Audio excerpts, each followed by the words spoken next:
I'm Francesca Maxime. And I'm Matt McClure, and this is Currents. He wasn't a church artist, but this icon of the art world had an unexpected religious side. When he first moved to New York and he was living with his mother, they had an altar in their home. 'Tis the season for weddings. We go into the deep to discuss that with Bishop DiMarzio. Marriage is a union of persons. It's a communication. Look out, Brooklyn Cyclones. A Braves fan shows off his arm at the ballpark. Because I'm about to have to throw out the first pitch. As you can hear, a lot of excitement here.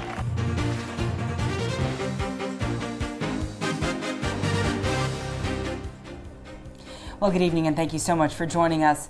This summer with the temperature so high, the thing that many of us want to do is just cool off, right? Right. Get to someplace cool, whether it's the beach or a pool or maybe somewhere that has some good air conditioning like a museum. Yes, and if you've been at the Brooklyn Museum this summer, you can't miss the signs for an exhibit about an iconic artist.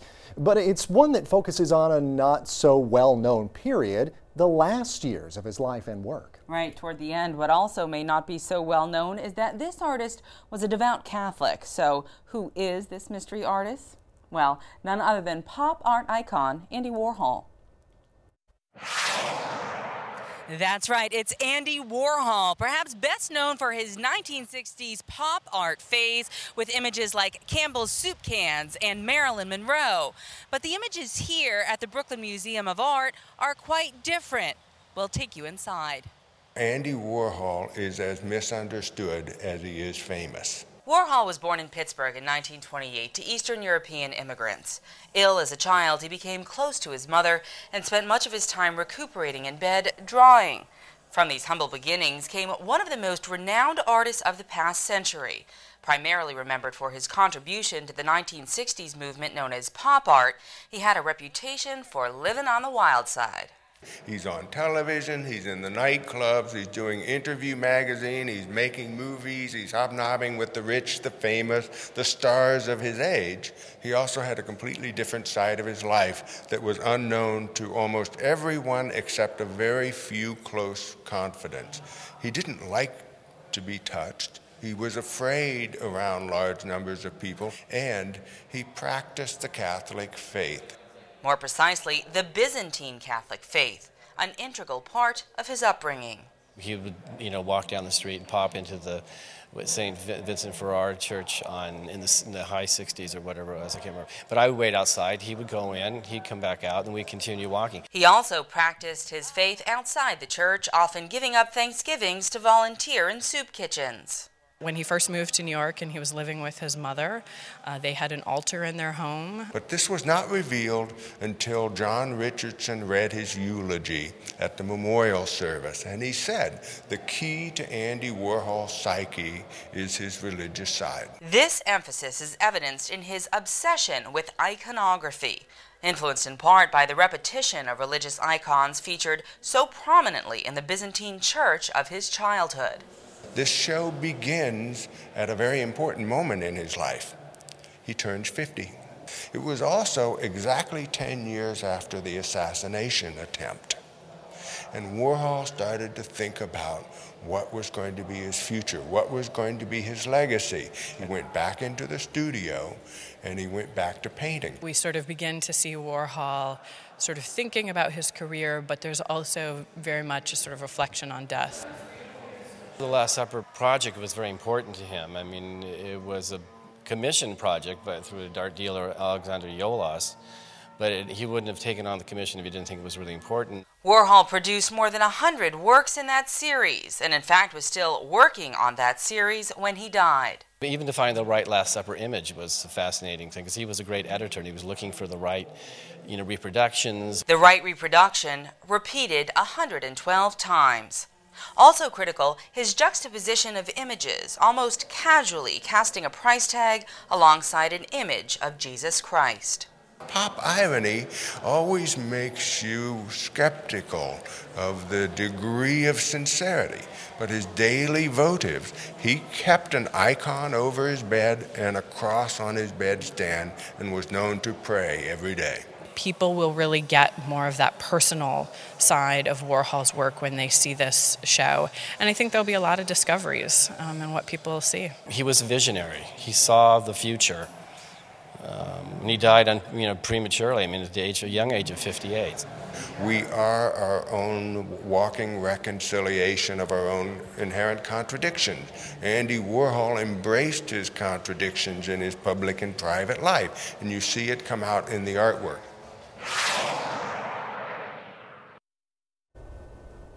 Well, Andy Warhol, The Last Decade, is at the Brooklyn Museum through September 12th. And later on in the show, we'll talk about a couple of summer traditions as well, weddings and baseball. But just ahead, we'll have today's headlines, including talks to open a new clinic at the old St. Vincent's Hospital. Well, they've hit a snag.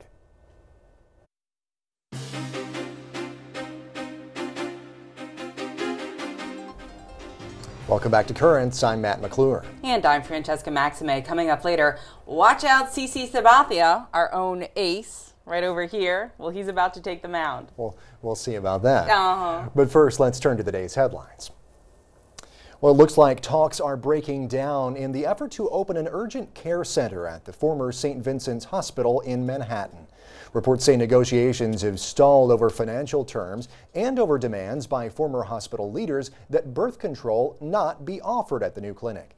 St. Vincent's closed its doors for good back in April after filing for bankruptcy. North Shore Long Island Jewish Health System received a state grant to run the urgent care center, which the company had hoped to open in the former St. Vincent's emergency room by the end of this month. Now, in response to the birth control controversy, a hospital spokeswoman told the New York Times that because St. Vincent's property is associated with the Diocese of Brooklyn and the Sisters of Charity, the clinic would have to adhere to Catholic directives.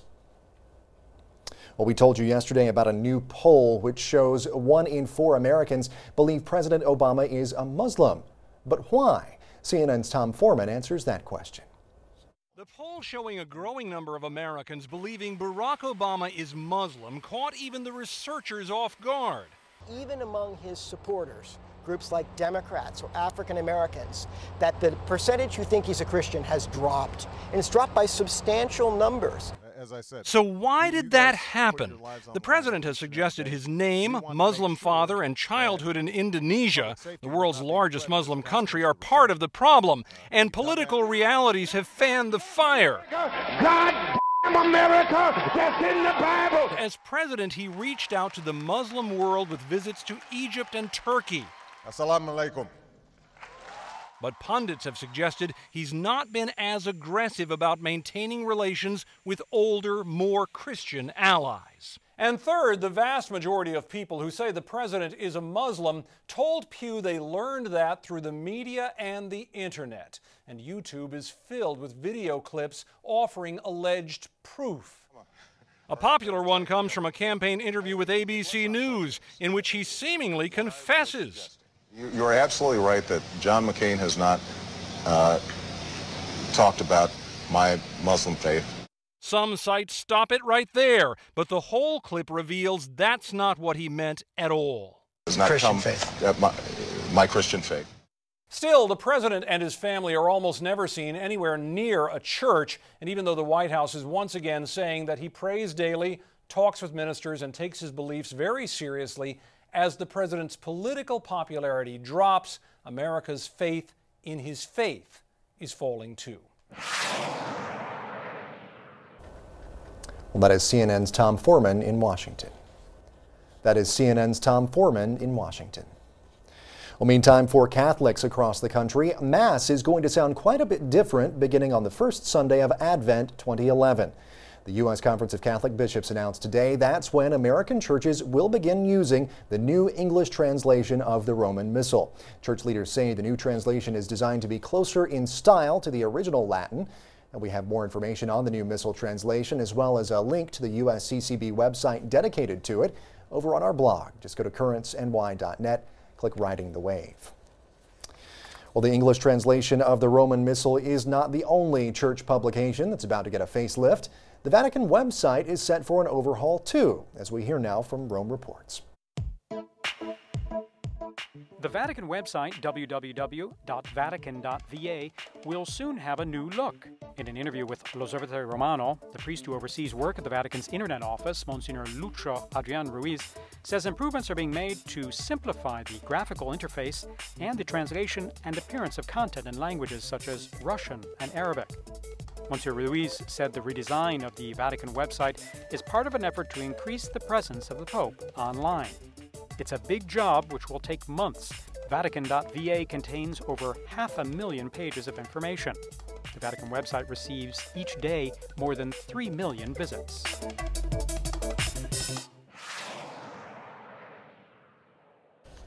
Well, Monsignor Ruiz said the goal of the new website translations is to provide as much information as possible in languages spoken by today's internet users. If you're planning on traveling to the UK to see Pope Benedict next month, you may want to hurry and finalize your plans. Reports say tickets are selling fast for the September 16th Papal Mass in Glasgow, Scotland. 3/4 of the 100,000 tickets have already been sold. Tickets went on sale in July. Meanwhile, that chair that Pope Benedict will use during the ceremony for the beatification of Cardinal John Henry Newman, well, it's nearly complete. It was made by a group of teachers in the UK. The chair is 8 feet tall, made of white ash wood, and will have stained glass panels installed. It took the teachers 3 months to build. The chair will be seen by the whole world as Pope Benedict beatifies Cardinal Newman in an open-air mass in Birmingham, England on September 19th. You can catch special coverage of the Pope's trip right here on the net. And finally, a Catholic bishop in Iraq says the U.S. must leave behind peace, not chaos, when all troops finally leave the country next year. Baghdad Auxiliary Bishop Shalman Warundi told Vatican Radio that war only destroys everything and that Iraqis are screaming for peace. The last brigade of U.S. combat troops left Iraq this week, but 50,000 soldiers will remain in the country to train Iraqi security forces until the end of 2011. Many troops on their way home are looking forward to scenes like the one that you're about to see, though. A soldier from Atlanta just got back from a long deployment in Afghanistan. As Jocelyn McConnell shows us, what followed was a surprise reunion. So he's here. Oh my God! Not many text messages triggered this much excitement, but for Betsy Parks, these are words she's dreamed of reading for a year. Can't wait to have him back. Her husband, Army Major Jeffrey Parks, just landed at the Atlanta airport after serving a year in Afghanistan. But the happy homecoming is just beginning. And then guess what we're going to do? What are we We're going to go to St. Pius and surprise Tommy. Major Parks has 3 children. His 14-year-old son, Tommy, took his father's leaving especially hard. Tommy's in school at St. Pius Catholic and doesn't know his dad's back. So with cameras in tow, we set up at Tommy's school for the secret surprise. Tommy's called to the principal's office and then get a picture taken with this. Shock and joy as Tommy sees his dad for the first time in months.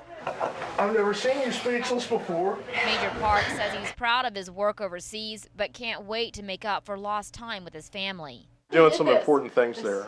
We always got to remember that. But our families pay a huge price.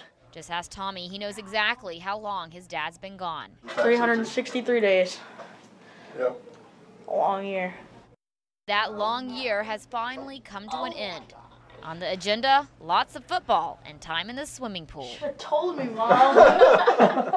But not before Major Parks first travels to his other children's schools for 2 more surprise reunions.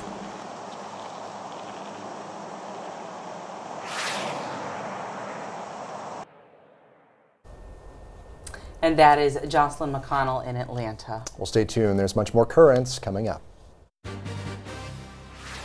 Just ahead, it seems like everyone's tying the knot this time of year. We'll sit down to discuss that with Bishop DiMarzio. It's a natural institution. We see that it's been raised to the dignity of a sacrament by Christ himself.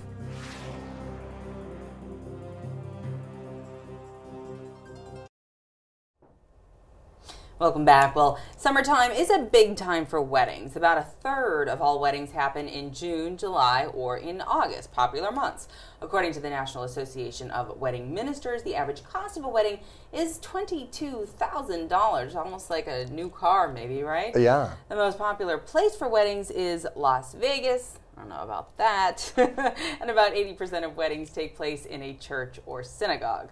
Oh my goodness, that's some crazy numbers there, especially 22,000. My heavens. Well, of course, sometimes though planning for a wedding can actually overshadow what's really going on there, a marriage. And that's just part of what I recently discussed with Bishop DiMarzio when the two of us went into the deep on the subject of weddings and marriage.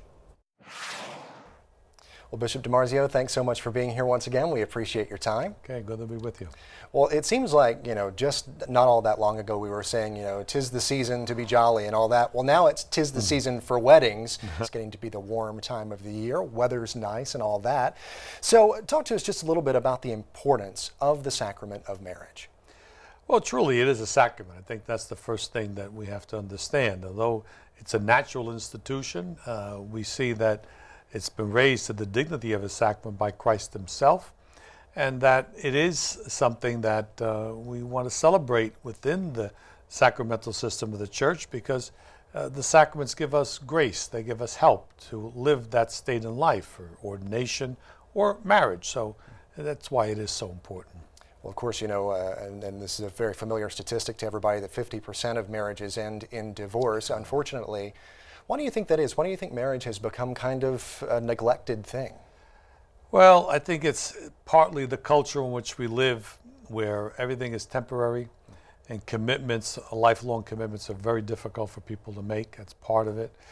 I think the lessening of the idea of a lifelong commitment also undercuts the sacrament of marriage. Lowering of moral standards, where immorality outside of marriage just seems to be ordinary. It doesn't help. So all of these things have really impacted the marriage as an institution.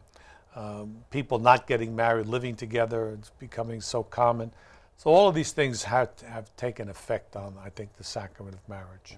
Now, you've been a priest for 40 years. We just celebrated your anniversary of the priesthood here on Currents not all that long ago. I'm sure you've done a lot of weddings during that time. That's true.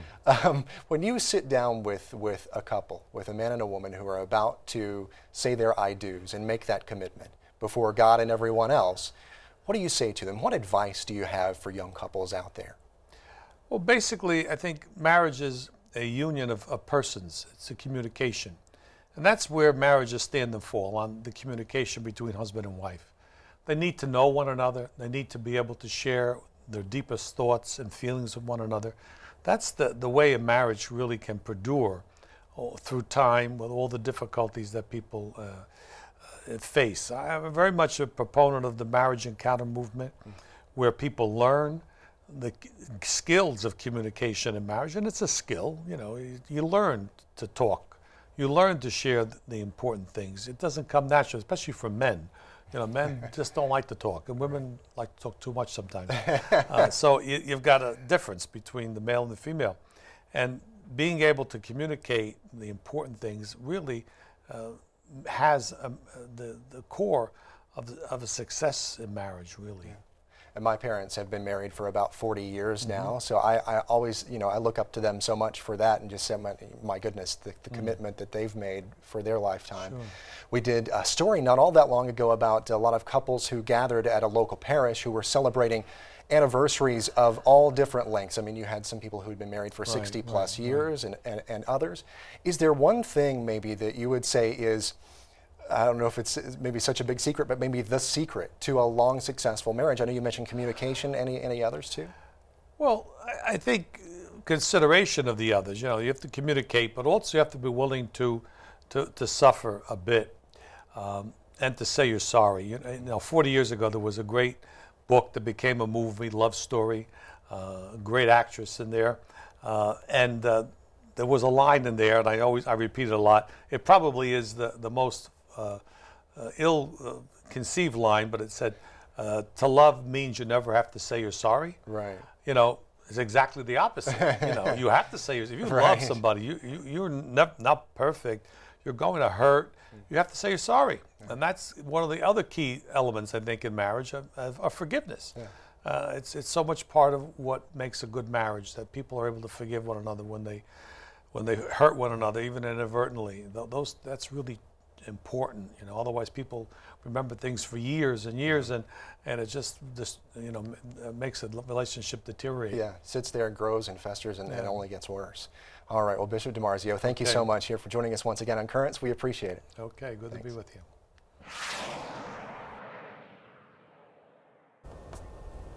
I'm going to answer the question for the secret that I asked my Uncle Benny. I said, so what's the secret? Because he'd been married to my aunt, Zia Diddy, for about 60 years. Yeah. And I said, what's the secret? He goes, just say yes.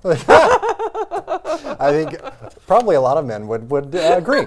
No, but I think communication, as you heard Bishop DiMarzio say there, you know, no matter what it is. I mean, and, you know, saying you're sorry is an important part of communication, as he was also saying. I mean, you have to be willing to do that. That's not something that's easy for a lot of people to say. I know as a guy, it's not easy for me to say that. Sure. So, you know, you've got to be willing and able to communicate whatever needs to be communicated and be honest. And not be ashamed about it. He mentioned a really great thing, Marriage Encounter. There are a ton of resources. There's pre-Cana, before you get married, Marriage Encounter, when you're married to celebrate your marriage, and then even afterwards, if you're widowed or if you're divorced, there's a thing called Beginning Experience, which is another program that's offered by the Catholic Church to help you kind of move on with your life too. So there's really a lot of great resources within your marriage and beyond it. Absolutely.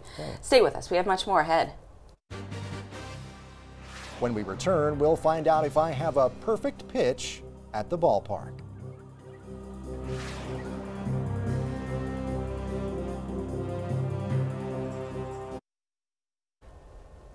Well, earlier this week, we talked about people's callings, and you may remember our interview with David Rangali. He's the award-winning director of the documentary called The Calling. Indeed, I do remember that. So have you ever thought about what you might want to do if you weren't an anchor, maybe what something else you might want to be doing? What other kind of a job? Yeah, I've thought about it. If I didn't do this kind of work, like host a talk show or something, I would want to be a professional tennis player. I would like to join the WTA and, tee it up. Yeah, that's pretty cool, because Francesca, if you didn't know, plays tennis in a league, plays USTA, you know, a whole lot. Yeah, it's really cool. I've always wanted to kind of learn how to play tennis, but I mean, something about you know, finding your calling and all of that. That's been something that's really been on my mind as well. I've been giving that question quite a bit of thought.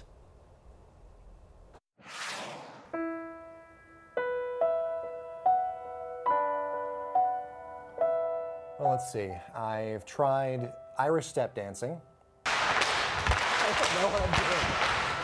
I've tried professional wrestling. Let me hit you in the head with a chair, and when you get up, tell me how you feel. Neither one of those ended so well. So, I mean, what else can I do? So I've always been a big baseball fan, so maybe I'll try pitching.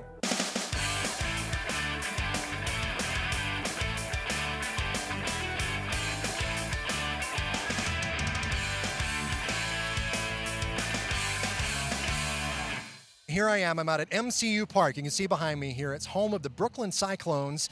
And you know, I've always been a big baseball fan, right? Baseball's been a big part of my life, and I've always wanted to be out on the mound at a professional ballpark. Well, I'm gonna get out to live out part of that dream tonight when I throw out the ceremonial first pitch for the Cyclones here at Brooklyn MCU Park.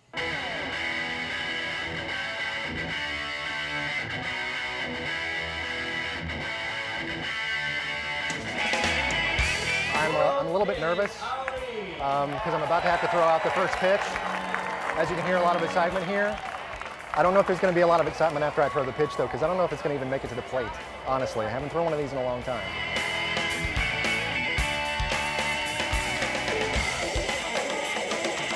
Oh my gosh, I found an old friend of mine. It's the Pope.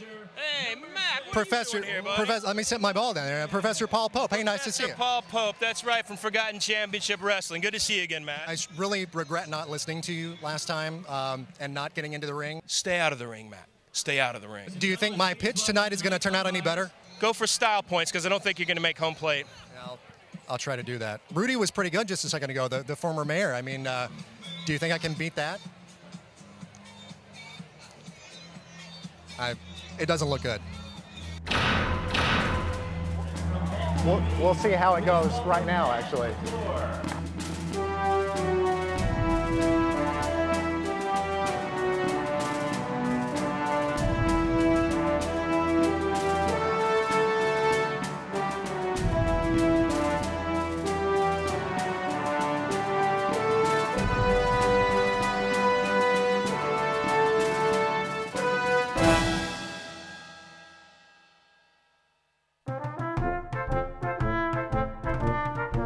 Well, looks like Professor Paul Pope was right once again.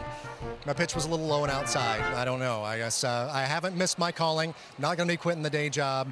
That just wouldn't work out very well for me. That's how you pitch, not what I did.